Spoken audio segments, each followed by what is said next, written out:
بسم الله الرحمن الرحيم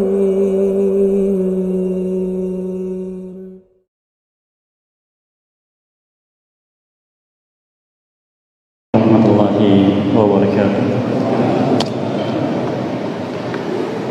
إن الحمد لله نحمده ونستعينه ونستغفره ونعوذ بالله من شرور أنفسنا ومن سيئات أعمالنا. من يهده الله فلا مضل له ومن يضلل فلا هادي له، وأشهد أن لا إله إلا الله ولا شريك له، وأشهد أن محمدا عبده ورسوله صلى الله عليه وعلى آله وأصحابه ومن تبعهم بإحسان إلى يوم الدين وسلم تسليما كثيرا. أما بعد، ikhwani al-kiram rahimani wa iyyakum, alhamdulillah pada kesempatan malam ini kita kembali mendapatkan kemudahan dari Allah Azza wa Jalla untuk bisa melangsungkan kembali majlis kita di tempat yang mulia ini untuk mengambil petunjuk dari ayat-ayat Al-Quran agar bisa menjalani hidup yang diridhoi oleh Allah Azza wa Jalla.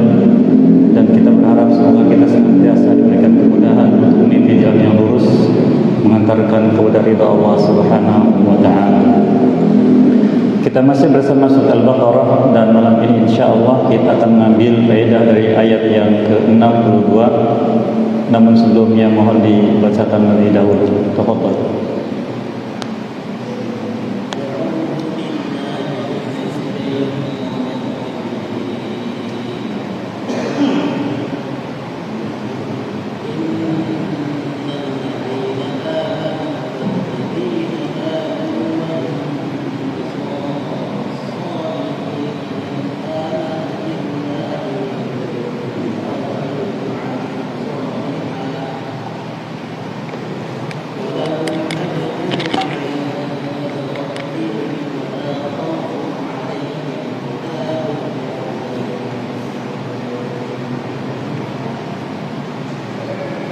Barakallahu. Allah menyebutkan a'udzubillahi minasyaitonir rajim. Innal ladzina amanu wal ladzina hadu wan nasara was sabiina man amana billahi wal yawmil akhir wa 'amila shalihan falahum ajruhum 'inda rabbihim wala khaufun 'alaihim wala hum yahzanun. Sesungguhnya orang yang beriman, orang-orang yang mengatakan diri sebagai Yahudi, orang-orang Nasara dan juga Sabiin, maka barang siapa dari mereka semua beriman kepada Allah dan hari akhir, kemudian beramal dengan amal yang saleh, maka bagi mereka pahala dari apa yang mereka amalkan di sisi Tuhan mereka, yaitu Allah Jalla wa'ala. Tidak ada rasa takut bagi mereka dan juga tidak ada rasa sedih. Ayat yang mulia ini dijelaskan oleh Allah Subhanahu wa taala, di mana sebelumnya Allah menyebutkan tentang penyimpangan yang dilakukan oleh orang-orang dari Bani Israel, baik mereka yang mengaku diri sebagai Yahudi atau yang mengaku sebagai Nasrani, yang mendakwahkan diri kebenaran ada pada mereka, ataupun orang-orang Sabiin. Sabiin, ulama beda pendapat tentang siapa mereka. Nanti akan kita sebutkan insyaallah sedikit faedah nama tersebut. Maka siapapun dari mereka, apabila mereka memenuhi syarat yang Allah inginkan dalam hidup, yaitu beriman kepada Allah dan hari akhir, satu kesatuan iman kepada Allah dan hari akhir, kemudian diikuti dengan amal saleh, maka mereka berhak mendapatkan pahala, yaitu nilai di sisi Allah Azza wa Jalla, yang dengan nilai positif itu mereka berhak mendapatkan kemuliaan di akhirat. Juga tidak ada rasa takut yang menyebabkan mereka tidak aman hidupnya dan tidak nyaman, dan juga tidak ada rasa sedih yang membuat mereka lemah dan merasa hina. Ayat ini disebutkan oleh Allah Azza wa Jalla setelah menyebutkan penyimpangan Bani Israel sebelumnya terhadap apa yang Allah perintahkan melalui Nabi Musa alaihissalam dengan berbagai macam penyimpangan. Namun mereka menyangka bahwa mereka lah kaum terbaik. Bahkan mereka sebagaimana yang Allah juga sebutkan mendakwahkan bahwa mereka tidak akan disentuh oleh api neraka, sebagaimana yang Allah sebutkan dalam surat Al-Imran, lan tamassana an-nar illa ayyaman ma'dudah. Kita ini tidak akan disentuh oleh api neraka kecuali hanya beberapa hari saja.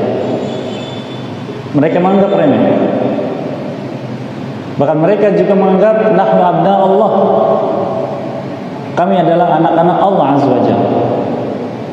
Dan bantahan tentang masalah itu Allah banyak sebutkan di surat Al-Imran terkait dengan dakwahan Bani Israel, baik Yahudinya atau Nasraninya. Di ayat yang mulia ini Allah Azza wa Jalla menegaskan tentang siapa saja orang-orang yang Allah muliakan dan syaratnya dan apa yang mereka dapatkan. Yang pertama Allah sebutkan mereka orang-orang yang beriman. Disebutkan orang beriman pertama kali, yaitu yang beriman kepada Nabi SAW, mengikuti ajakan beliau untuk mengikrarkan dua kalimat syahadat dan menegakkan syarat Allah yang beliau ajarkan. Disebutkan pertama kali sebagai kemuliaan bagi mereka dan sanjungan dan keutamaan dibandingkan kaum yang lain. Kemudian setelah itu disebut dengan Yahudi dan Nasrani. Yahudi dan Nasrani dua kaum dari Bani Israel. Mereka mengatakan Yahudi disebabkan mereka merasa diri di atas kebenaran yang diajarkan oleh para nabi dan rasul kepada mereka. Adapun Nasrani, maka mereka menyandarkan kepada nusrah atau pertolongan yang mereka lakukan kepada nabi yang diutus kepada mereka. Sabi'in, ulama berpendapat tentang siapa Sabi'in. Sebagian mengatakan Sabi'in adalah mereka yang tergolong ahli fatrah, yang tidak mengenal ajaran apapun. Yang lain mengatakan Sabi'in mereka yang murtad dari agama mereka, baik dari bangsa Arabnya atau yang lainnya, meninggalkan agama mereka. Dan banyak pendapat tentang hal tersebut. Yang sebagian mengatakan bahwa Sabi'in adalah yang tidak terkait dengan agama apapun. Walaupun juga sebagian mengatakan Sabi'in adalah kaum dari Majusi atau dari musyrikin dan semisalnya. Yakni kaum yang mereka bukan juga bangsa Arab, yang juga bukan Yahudi, yang juga bukan Nasrani, kaum tersendiri. Maka Allah Azza wa Jalla tidak membedakan siapapun dari manapun asal usulnya. Kalau mereka memenuhi syarat yaitu beriman kepada Allah dan hari akhir. Allah mengikat antara iman kepada Allah dengan iman kepada hari akhir. Kemudian beramal dengan amal saleh. Maka mereka mendapatkan janji dari Allah Azza wa Jalla. Beriman kepada Allah maknanya adalah beriman terhadap apa yang menjadi hak Allah Subhanahu wa taala, baik terkait dengan zatnya atau terkait dengan sifatnya atau terkait dengan haknya untuk diibadahi. Yang kemudian sebagian ulama mengatakan bahwa beriman kepada Allah itu bertauhid kepadanya, meyakini bahwa Allah sebagai Rabb. Ini sudah kita lewati di awal surat Al-Baqarah. Meyakini bahwa Allah punya nama dan sifat yang dia tetapkan sendiri atau juga oleh Nabi alaihissalam, dan meyakini bahwa Allah dalam kesibukan. Allah firmankan, kulla yaumin huwa fi sya'n. Setiap hari dia dalam kesibukan, menghidupkan makhluknya, mematikannya, mengatur rezeki dan sebagainya. Allah tidak pernah diam. Kulla yaumin huwa fi sya'n. Namun juga tidak menyentuhnya rasa penat seperti yang dialami makhluk. Allah firmankan, wa ma massana min lughub. Tidak akan menyentuh kami al-lughub, yaitu rasa penat. Juga menyebutkan tidak mengalami rasa ngantuk atau tidur. La ta'khudhu sinatu wala naum. Tidak tersentuh ngantuk atau tidur, karena inilah sifatnya makhluk, dan Allah disucikan dari sifat makhluk. Maka Allah tidak dihukumi dengan hukum makhluk, dan makhluk tidak dihukumi dengan hukum Khaliq, pencipta. Dan terjadinya syirik apabila memasukkan yang ini ke sana, yang itu ke sini, maka menjadi syirik. Seperti yang dilakukan oleh orang-orang Nasrani contohnya, memasukkan sifat Khaliq kepada makhluk, yaitu bahwa Nabi Allah Isa alaihissalam adalah anak Tuhan, masukkan sifat Khaliq kepada makhluk, atau sebaliknya, Allah kepada makhluk, dimasukkan sifat makhluk, yang kemudian ditolak oleh orang Mu'tazilah, bahwa Allah tidak menempati tempat sifat makhluk, dan memang Allah tidak dihukumi dengan hukum makhluk. Itulah Allah SWT. Mereka sebagian ulama mengatakan beriman pada Allah, beriman terhadap 4 perkara yang apabila diingkari salah satu saja, maka berarti dia telah ingkar kepada Allah SWT. Yang pertama, beriman akan wujudnya. Allah wujudnya ada, dan Allah banyak menyebutkan hal tersebut berulang kali dalam kitab yang mulia ini, dari awal kitab sampai akhir kitab. Allah firmankan di surah Al-Fatihah yang pernah kita lewati, Alhamdulillahi Rabbil Alamin. Segala puji bagi Allah Rabbil Alamin, yaitu pencipta alam semesta yang mengatur urusan mereka. Itu kan ada. Kemudian menegaskan keberadaan Allah itu di surat awal Al-Baqarah, alladzina yu'minuna bil ghaib, tentang sifat orang bertakwa, orang beriman terhadap perkara yang ghaib. Ghaib itu Allah Azza wa Jalla. Allah ada wujudnya, tapi ghaib. Maknanya tidak bisa dijangkau oleh kemampuan manusia, apapun kemampuan mereka. Dan akal manusia tidak akan bisa menjangkau akan wujudnya Allah Azza wa Jalla.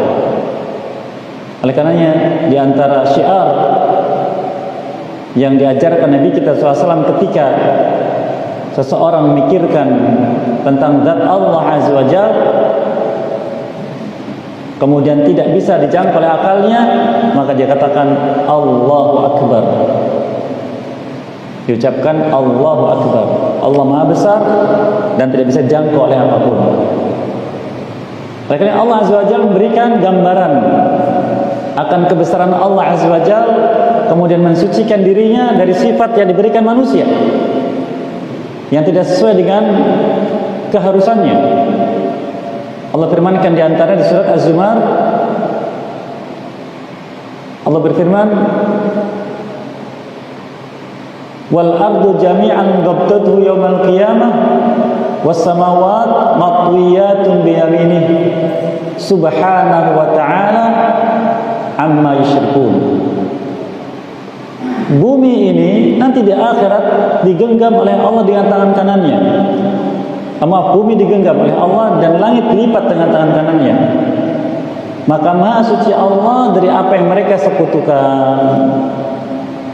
Itu menganggap Allah Azza wa Jalla memiliki sifat makhluk, atau ada makhluk memiliki sifat Allah. Maha Suci Allah Azza wa Jalla dari persifatan mereka, dari ucapan mereka itu.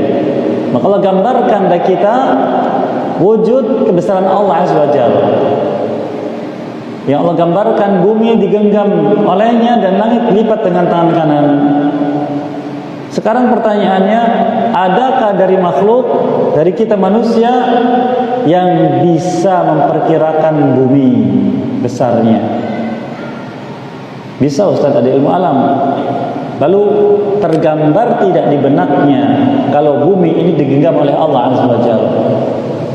Maka manusia dibandingkan bumi ini sebesar apa? Kalau sudah langit ini bisa tidak diperkirakan besarnya. Yang Allah katakan dilipat dengan tangan kanannya. Langit dan bumi hanya di tangannya. Apakah bisa dikira-kirakan besarnya? Tentu tidak bisa.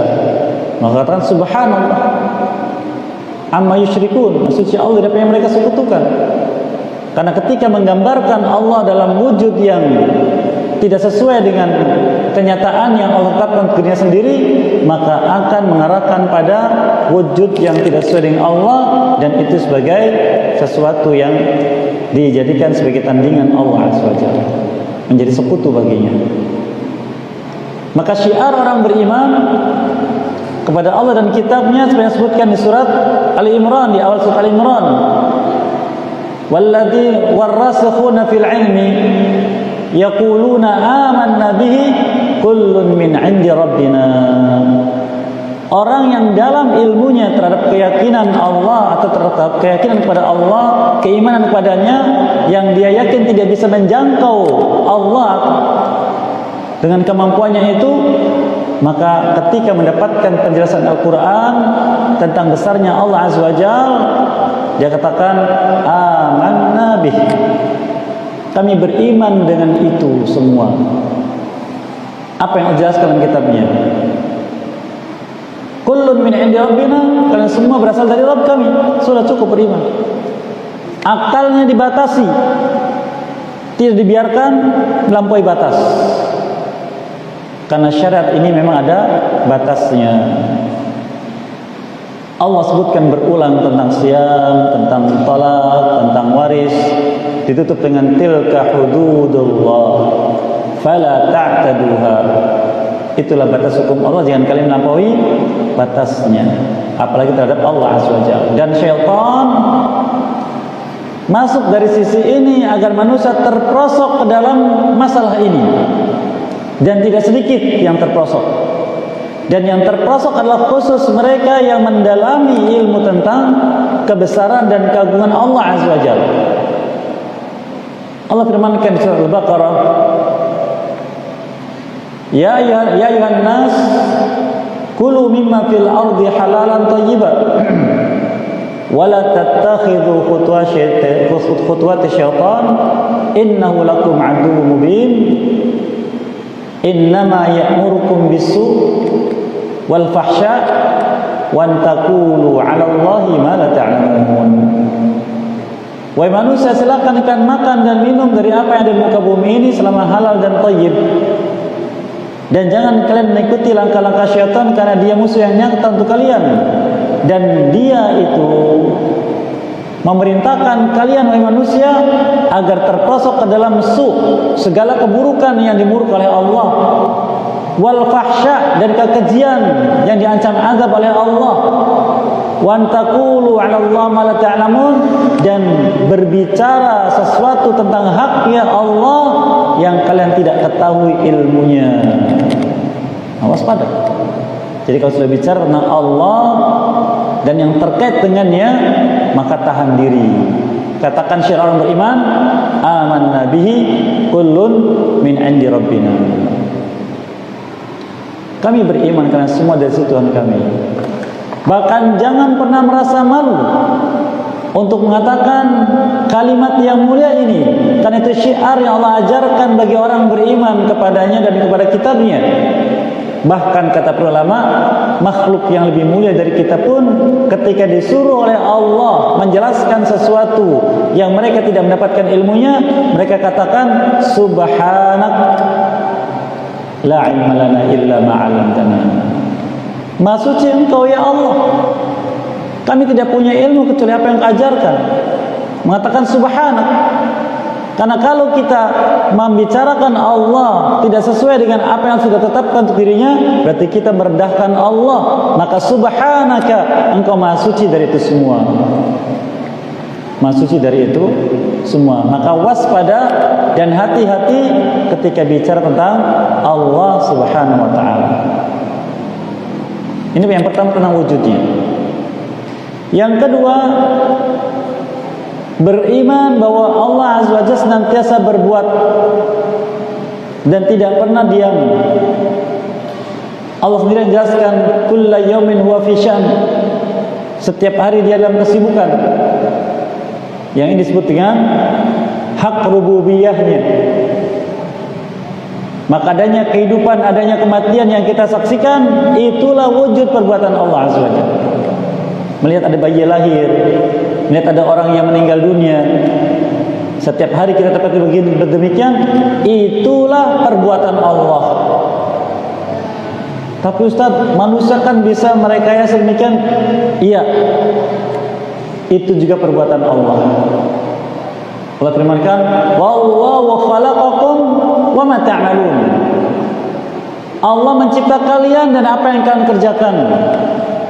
Kata Nabi SAW, Inna allaha khaliqu sani'in wa san'atahu. Sesungguhnya Allah, dialah zat yang menciptakan sani', orang yang berkarya, wa san'atahu, dan hasil karyanya. Jadi kalau gelas ini dikatakan, ini buatan siapa? Buatan manusia. Ciptaan siapa? Ciptaan Allah. Kita yang membuat, hasil karya kita. Kita yang membuat ciptaan Allah. Ini juga ciptaan Allah. Semuanya. Ini jelas sekali dari Allah dan Rasulnya Sallallahu Alaihi Wasallam tentang rububiyahnya. Oleh karena barang siapa meyakini ini, maka wajib ridha dengan itu. Karena tidaklah Allah menetapkan bagi hambanya sesuatu yang dia perbuat, maka itu sesuatu yang dia ridha pada hamba. Dengan keadaan seperti itu, maka ketika hamba ini ridha, Allah ridha padanya.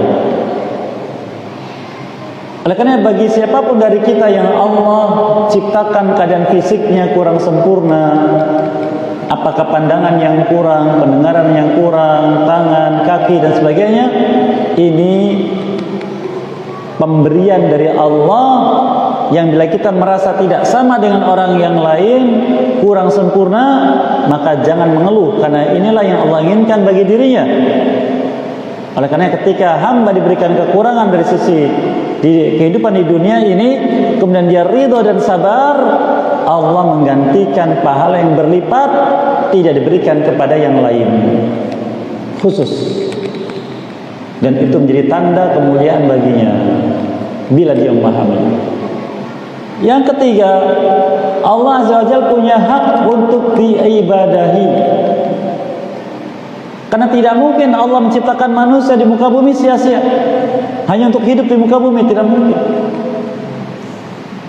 Tapi agar Allah diagungkan, agar Allah ditaati perintahnya dan jauhi larangannya. Sudah kita lewati di awal Al-Baqarah, sebutkan ya ayyuhan nasu ubudu rabbakum. Wahai manusia, beribadahlah kalian kepada Rabb kalian. Ibadah kalian kepada Rabb kalian. Kemudian Allah menjelaskan mengapa Allah minta pada kita. Maaf, apakah hikmah Allah memerintahkan kita untuk ibadah kepadanya? Karena dialah pencipta kita. Alladzi khalaqakum walladzina min qablikum. Yang telah menciptakan kalian dan orang-orang sebelum kalian. Menjelaskan punya hak untuk diibadahi. Sehingga apabila ada hamba beribadah kepada selain Allah, mengikuti aturan hidup bukan aturan Allah, maka berarti dia telah menantang Allah dan menentangnya.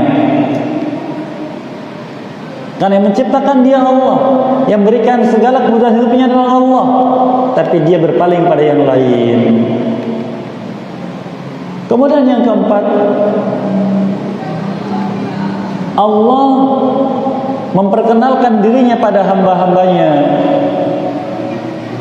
tentang siapa dia dan bagaimana hamba memanggilnya, menjelaskan tentang namanya, dengan apa harusnya hamba manggilnya. Allah sendiri jelaskan namanya dan itu yang dia ridha. Sehingga Allah marah kepada hamba yang manggil dirinya dengan nama lain yang tidak dia berikan untuk dirinya. Allah firmankan di akhir surat Al-Isra, "Qul Allaha awid ar-Rahman ayyamma tad'u falahul asmaul husna." Katakan Muhammad SAW pada manusia, panggillah Allah dengan namanya Allah, atau dengan nama lainnya Ar-Rahman, atau nama apapun selain dari keduanya. Dia punya nama-nama lain yang disebut dengan Asmaul Husna. Maka Allah memberikan keutamaan, memberikan hadiah khusus kepada hamba yang mengakui ini, hafal dan iman. Sebagaimana sabda Nabi kita menyebutkan sallallahu alaihi wasallam, "Inna lillahi tis'atan wa tis'ina isman mi'a illa wahidah man ahsaha dakhala jannah." Sehingga Allah punya nama 99, 100-nya kurang satu. Maka barang siapa hafal disertai dengan iman, maka dia pasti masuk surga, dapat jaminan. Nah, siapa dari kita yang hafal? Namun hafalnya bukan untuk jadikan sebagai zikir, sekedar tahu, oh ini nama Allah, ini bukan. Ketika disebut dengan As-Sami', nama Allah. Ar-Razzaq, nama Allah. Al-Aziz, nama Allah. Al-Malik, nama Allah. Al-Mutakabbir, nama Allah. Dan semisalnya. Itu diantara contohnya. Itulah 4 perkara kandungan beriman kepada Allah Subhanahu wa taala. Maka terjadinya penyimpangan dalam tauhid ketika mengingkari salah satunya. Apabila mengingkari wujudnya, maka dia ateis. Dan alhamdulillah negeri kita dijaga oleh Allah dari pemahaman ateis. Dan perlu waspada karena sekarang mulai bermunculan kembali. Yang kedua, mengingkari rububiyah Allah dengan meyakini ada sebagian makhluk punya kekuatan untuk mengatur alam. Maka penyimpangan dalam tauhid rububiyah. Ada yang meyakini bahwa ada yang berhak diibadahi, dan inilah kesyirikan yang nyata. Sehingga ibadah yang Allah perintahkan diberikan kepadanya, dari menyembelih hewan, memberi makan sebagai sajian kepada selain Allah dan semisalnya, maka ini bentuknya. Oleh karena Allah Azza wa Jalla ketika menjelaskan tentang hikmah diciptakannya manusia agar ibadah kepada Allah, Allah menyebutkan satu sisi yang banyak dilakukan oleh makhluk dalam mengagungkan selain Allah, yang dianggapnya itu Allah butuh. Allah katakan Allah tidak butuh. Di surat Az-Zariyat Allah firmankan, "Wa ma khalaqtul jinna wal insa illa liya'budun. Ma uridu minhum min rizqi wa ma uridu an yut'imun." Tidaklah kuciptakan jin dan manusia, kata Allah, melainkan agar mereka beribadah kepadaku, dan aku tidak butuh dari mereka agar mereka memberikan rezeki kepadaku atau memberikan makan kepadaku. Dan ini menjadi keyakinan setiap kaum dari masa ke masa. Bahkan zaman ini masih ada. Mungkin sebagian jamaah pernah ingat waktu kecil di sebagian rumah disediakan satu piring apa? Satu piring atau satu gelas kopi, lalu ditaruh di pojok rumah. Biasanya malam Jumat atau Kamis sore. Sambil disertai apa itu? Kemenyan yang dibakar. Ada itu, Pak? Itu contohnya. Allah Ta'ala. Atau ada acara apa, kemudian menyembelih sapi, kambing atau apapun, diambil kepalanya dilempar atau ditanam. Untuk apa ini? Untuk yang menguasai. Allah tidak butuh. Ma uridu minhum rizqi wa ma uridu yut'imun. Aku tidak butuh rezeki dari mereka dan tidak butuh juga makanan dari mereka. Allah jelaskan sekali dalam hal ini tentang masalah yang mereka lakukan ini. Inilah iman pada Allah Azza wa Jalla. Termasuk juga penyimpangan yang terjadi dalam penamaan kepada Allah dan pensifatannya. Ada orang yang tidak ingin manggil Allah dengan Asmaul Husna, tapi dengan nama yang lain. Apakah dengan sebab dari segala sebab? Apa itu bahasa asingnya? Prima causa, prima causa. Atau semisalnya Allah tegaskan di akhir-akhir surat Al-A'raf, walillahil asmaul husna fad'uhu biha. Allah punya asmaul husna, panggil Allah dengan itu. Wa dzarul ladzina yulhiduna fi asma'ih. Tinggalkan oleh kalian orang-orang yang menolak menggunakan asmaul husna untuk memanggilnya. Sayajzauna ma kanu ya'malun. Mereka akan dibalas dengan apa yang mereka lakukan. Katakan Sayyid itu adalah Allah. Oh tidak, Sayyid itu fulan. Nabi kita ketika dipanggil, ya Rasulullah anta sayyiduna, ya Rasulullah kala sayyidnya kami. Apa kata beliau? As-sayyid wallah. Sayyid itu adalah Allah. Dan beliau katakan qulu bi qaulikum wa la yajmannakum syaitan. Silakan kalian ucapkan kalian sesukanya, tapi jangan sampai kalian disesatkan oleh syaitan. Maka harus paham tentang memanggil Allah dengan apa dan mana yang tidak boleh. Nah, ini diantara gambaran iman pada Allah Azza wa Jalla. Lalu dikaitkan dengan iman pada hari akhir. Iman pada Allah intinya yang adalah pencipta yang memiliki kita semua. Dan iman pada hari akhir mengikutinya, karena di sanalah kehidupan manusia yang sesungguhnya, di mana manusia akan dibalasi amalnya bila baik ketika di dunia dengan kebaikan di akhirat, ketika buruk di dunia dengan keburukan di akhirat. Oleh karenanya ahli surga ketika mereka dimasukkan dalam surga dan mendapatkan nikmat surga, mereka memuji Allah Azza wa Jalla serta menyebutkan nikmat yang diberikan kepada mereka.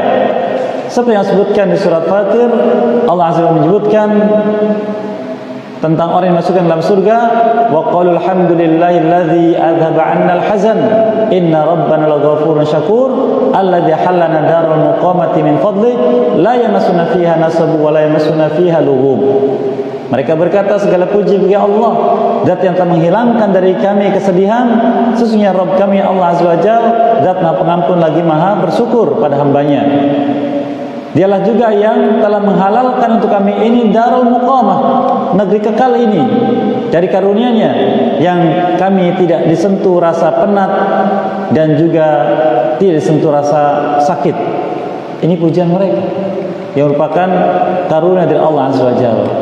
Oleh karena Allah Azza wa Jalla menyebutkan bahwa bagi orang yang ingin diakui oleh Allah sebagai orang yang beriman kepadanya, kemudian dengan itu dia berhak mendapatkan kesempatan berjumpa dengan Allah dan ingin diakui termasuk atau ingin mendapatkan kemuliaan di negeri akhirat dan ingin diakui termasuk golongan orang yang banyak berzikir kepadanya, maka Allah menyebutkan satu syarat. Apa syaratnya? Meneladani Nabi sallallahu alaihi wasallam. Allah firmankan, laqad kana lakum fi Rasulillah uswatun hasanah liman kana yarjullah wal yawmal akhir wa dzakarallaha katsiran. Sesungguhnya telah ada teladan yang baik pada diri Rasulullah SAW untuk kalian semua, wahai orang beriman. Kalian yang ingin mendapat kesempatan berjumpa dengan Allah dan juga mendapatkan kebahagiaan di negeri akhirat, dan termasuk golongan orang yang banyak berzikir kepadanya. Ini yang Allah sebutkan. Maka Allah berulang kali menyebutkan secara bersama iman pada Allah dan iman pada hari akhir. Termasuk juga Nabi kita SAW berkatakan contohnya dalam hadis Abi Hurairah, "Man kana yu'minu billahi wal yawmil akhir falyaqul khairan aw liyasmut." Barang siapa beriman pada Allah dan hari akhir, maka hendaklah dia berkata yang baik atau dia pilih untuk diam. Itu yang pertama syaratnya, beriman pada Allah dan hari akhir. Bagaimanakah beriman pada Allah dan hari akhir? Beriman sebagaimana ditentukan oleh kitab Allah Azza wa Jalla. Tidak melakukan apapun yang bersumber dari perasaan. Seperti tadi disebutkan tentang menetapkan nama Allah Azza wa Jalla. Yang kedua, wa amila salihah, dan beramal salih. Amal salih adalah amal yang diperintahkan oleh syariat dan akan jadi saleh bagi pelakunya bila melakukannya karena iman. Melakukannya karena iman. Nabi kita bersabda tentang saum Ramadan sallallahu alaihi wasallam, "Man shoma ramadhana imanan wa ihtisaba." Barang siapa melaksanakan saum Ramadan karena imannya pada Allah dan ihtisab, mengharapkan pahala di akhirat, ghufira lahu ma taqaddama min dhanbi, akan diampuni dosa yang telah lalu. Itulah amal saleh. Adapun kalau beramal karena urusan dunia, mendapatkan jabatan, dibukakan rezeki, disembuhkan dari penyakit dan sebagainya, maka ini bukan termasuk kategori amal yang saleh bagi pelakunya, walaupun secara hukum dia adalah amal saleh. Sehingga harus waspada, jangan sampai amal yang kita kerjakan bukanlah saleh untuk kita sebagai pelakunya. Sudah masuk Isya, insya Allah akan kita lanjutkan akhir ayat setelah adzan Isya, kemudian kita buka forum diskusi. Tafadhol. Baik, kita lanjutkan, barakallahu fikum. Setelah Allah menyebutkan tentang dua syarat yang dihadirkan oleh siapapun manusia dari jenis manapun, jazakallahu khair, apakah dia dari orang beriman itu sendiri, atau dia dari Yahudi, atau dari Nasrani, atau dari Sabi'in, maka apabila mereka menghadirkan iman pada Allah dan hari akhir, kemudian beramal dengan amal yang saleh, maka Allah memberikan janji pada mereka. Apa kata Allah? Falahum ajrum 'inda rabbihim. Maka mereka mendapatkan hak ajr, balasan kebaikan dari Rabb mereka. Ajr ini berupa catatan kebaikan dari Allah Azza wa Jalla. Sebagaimana sabda Nabi kita menyebutkan sallallahu alaihi wasallam, al-hasanatu bi'ashri amsalihha. Satu kebaikan nilainya 10 kali lipatnya. Dan di dalam sebagian riwayat menyebutkan tentang kebaikan ini, nilainya di dunia ini sangat besar. Contohnya adalah ketika beliau menyebutkan tentang pahala dari orang yang ikut menyolatkan jenazah sampai menguburkannya. Barang siapa ikut menyolatkan jenazah, maka dia mendapatkan 1 qirat. Bila sampai menguburkannya, maka dia mendapatkan 2 qirat. Lalu ditanya, apakah itu qirat? Ukuran sebesar gunung Uhud. Demikian juga beliau menyebutkan tentang buruknya melihara anjing. Beliau sebutkan barang siapa memelihara anjing, maka setiap hari dia akan dikurangi 1 qirat untuk perhitungan pahala dari Nabi sallallahu alaihi wasallam. Falahum ajrum 'inda rabbihim. Maka mereka mendapatkan pahala sisi Tuhan mereka. Untuk apakah fungsi pahala di sini? Banyak. Yang pertama, dalam catatan amal yang akan ditimbang nanti di akhirat. Yang katakan faman thaqulat mawazinu fa ulaika faman thaqulat mawazinu fa huwa fi 'ishatin radiyah. Barang siapa yang berat timbangan amalnya, maka dia dalam kehidupan yang Allah ridhai. Memberatkan timbangan amal. Yang kedua, fungsinya adalah untuk hisab. Yang Nabi kita SAW menyebutkan tentang muflis, orang yang bangkrut, yaitu orang yang hadir di hadapan Allah membawa banyak pahala, tapi dia banyak berbuat zalim, sehingga diambillah dari nilai-nilai kebaikannya diberikan kepada orang lain. Dan diantaranya juga adalah yang menjadikan derajatnya di surga tinggi. Karena amal bukan suatu yang memasukkan seorang dalam surga, tapi meninggikan derajatnya. Nabi kita menyebutkan sallallahu alaihi wasallam, innal 'abda, sebagai contoh, innal 'abda la yablughu darajatas shaim wal qa'im bi husni khuluqihi wa innahu la dha'iful ibadah. Atau kama qala sallallahu. Sesungguhnya seseorang dari hamba Allah di akhirat nanti derajatnya bisa menyamai orang yang banyak sholatnya, yaitu sholat sunnahnya dan yang wajib, dan puasa sunnahnya dan yang wajib, dengan akhlak mulianya, padahal ibadahnya lemah. Lemah yaitu hanya yang wajibnya saja, yang sunnah itu dia kerjakan. Nah ini juga derajat di surga. Oleh karena bagi yang ingin derajatnya tinggi si Allah Azza wa Jalla, maka tidak menyepelekan amal-amal saleh, baik itu yang wajib termasuk juga yang sunnah. Maka bagi mereka yang beriman dan diikuti dengan amal saleh, Allah berikan ajar tadi, balasan kebaikan. Kemudian yang kedua, wala khaufun alaihim, tidak ada rasa takut bagi mereka dan tidak ada kesedihan. Di surat Taha Allah menyebutkan, faman ittaba'a hudai fala yadhillu wa la yashqa. Barang siapa mengikuti petunjukku, maka dia tidak akan tersesat di dunia ini dan tidak akan sengsara di akhirat.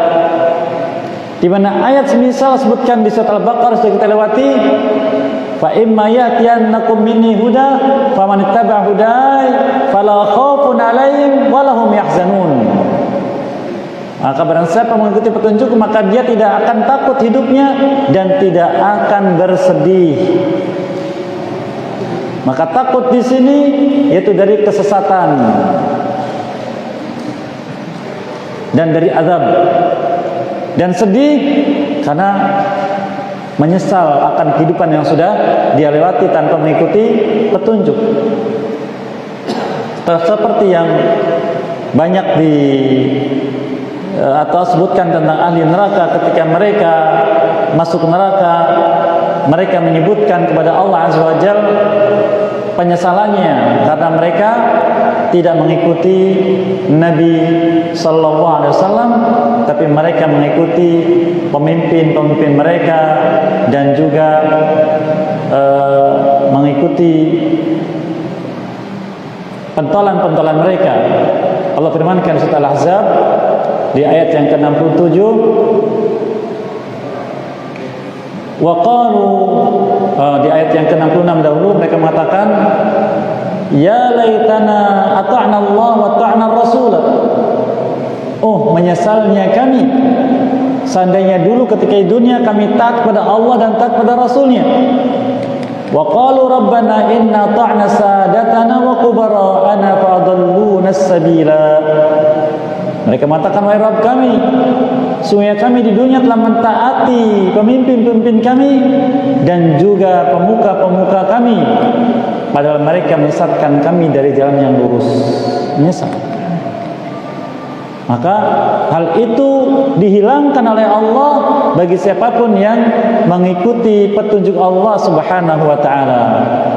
Dan petunjuk Allah yang disebutkan di awal Al-Baqarah sudah kita lewati, dan juga di surat Thaha tadi adalah dengan beriman atau untuk beriman dan beramal saleh, maka akan dihindarkan dari rasa takut, yaitu ancaman kesesatan dan azab, atau juga dari kesedihan, itu penyesalan dan azab Allah Azza wa Jalla.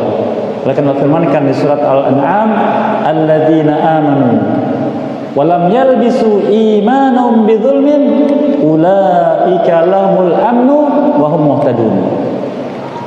Orang yang beriman dan tidak mencampurkan imannya dengan kezaliman. Kezaliman yaitu segala macam kemaksiatan, khususnya syirik dan kekufuran. Maka mereka dijamin hidupnya aman, aman dari ancaman azab, aman dari kesesatan, wahum muhtadun, dan mereka dijamin berada di atas petunjuk yang Allah ridhai.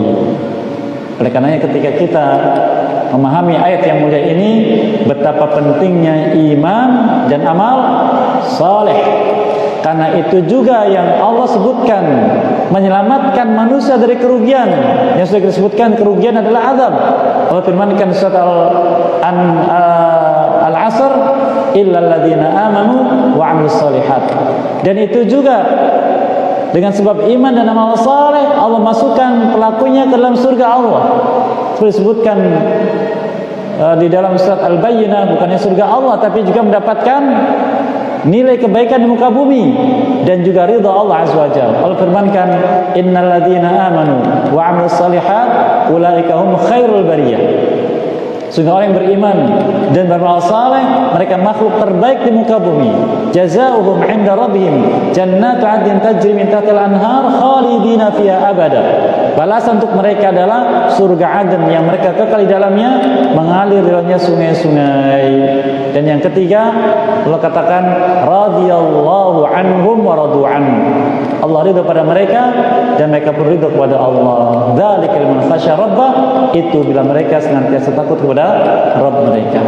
Inilah balasan yang Allah sediakan dan Allah janjikan, sehingga hendaklah kita berpegang teguh dengan iman dan amal saleh. Maka apapun keadaannya, hendaknya kita berpegang teguh dengan iman dan amal saleh, jangan dikalahkan oleh hawa nafsu atau oleh apapun. Semoga senantiasa menjaga kita dari penyimpangan, menjadikan kita tetap istiqomah di atas iman dan amal saleh, dan mewafatkan kita dalam keadaan demikian. Wallahu a'lam bishawab. Barangkali yang ingin disampaikan, dipersilakan.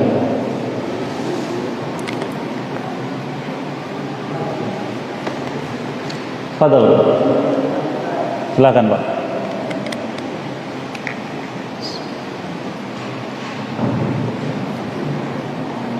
Assalamualaikum warahmatullahi wabarakatuh. Assalamualaikum. Kalau yang namanya silpa atau ismul masdar itu termasuk asmaul husna atau bukan? Yang namanya apa Pak? Namanya apa? Ismul masdar, jadi nama Iya. takum, Iya. nama itu silpa. Iya. Asmaul husna atau bukan? Makasih. Baik, barakallahu. Nabi kita SAW pernah mendengar seorang sahabat berdoa dengan pujian kepada Allah. Dengan beberapa riwayat disebutkan. Di antara menyebutkan tentang Allahu la ilaha illahu. Dan seterusnya beliau katakan Asma Allah al-a'zam wa man da'a biha kada wa kada. Ini adalah nama Allah yang agung. Maka barang siapa berdoa dengan nama ini, maka dia akan demikian-demikian, yaitu dikabulkan doanya. Dan Asma Allah al-a'zam adalah bagian dari Asmaul Husna. Bagian dari Asmaul Husna. Karena di sana disebutkan nama-nama Allah. Seperti Al-Ilah, Al-Wahid, Al-Qahhar dan semisalnya, itu semua Asmaul Husna. Demikian Allah SWT. Oleh karena para ulama menjelaskan, apabila kita berdoa, di antara adab doa agar kita dikabulkan doanya adalah diawali dengan pujian kepada Allah, kemudian diikuti dengan salawat kepada Nabi SAW, kemudian sebutkan doa yang kita inginkan, kemudian ditutup dengan salawat, dan diakhiri dengan menyebutkan pujian juga kepada Allah. Begitu. Wallahu a'lam.